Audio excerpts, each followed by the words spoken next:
nasamsam ang halos 1,2 milyong pisong halaga ng shabu mula sa dalawang individual matapos magkasa ng buy-bust operation ang mga otoridad sa Tagbilaran City Bohol. Patrolwoman Nikia Caniedo sa report.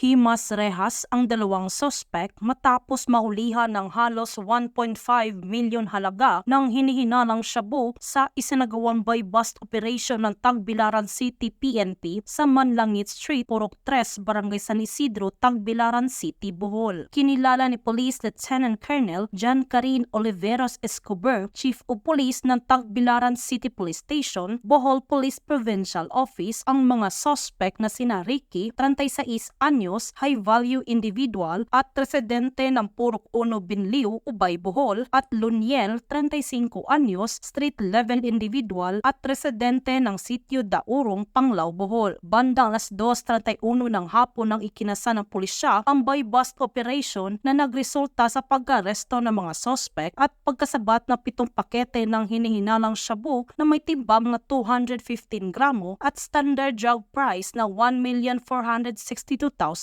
pesos. Buy-bust money, 80 Samsung cellphone. Samantala, kasalukuyang nasa kustodiya ng Tagbilaran City Police Station ang mga suspect at mahaharap sa kasong paglabag sa RA 9165 o Comprehensive Dangerous Drugs Act of 2002. Magandang araw po sa ating lahat. I am Police Lieutenant Colonel Norman Lubrigas Nuez, the Chief of the Provincial Community Affairs and Development Unit, at the same time the designated Provincial Public Information Officer and Provincial Spokesperson of Bohol Police Provincial Office. Sa ngalan po ng aming Provincial Director, Police Colonel Lorenzo Alfitsi Batuan, Bohol Police Provincial Office would like to commend the PNP personnel for a successful anti-illegal drugs operations conducted. Bohol Police Provincial Office is continually strengthening and intensifying its operations to get rid of illegal drugs in the province of Bohol. We are continually conducting a series of law enforcement operations to arrest illegal drug personalities. Ang kapulisan ng Tagbilaran ay patuloy na papaigtingin ang kampanya laban sa iligal na droga at kriminalidad dahil sa bagong Pilipinas, gusto ng pulis, ligtas ka. Mula dito sa Central Visayas, ako yung Police News Network Correspondent,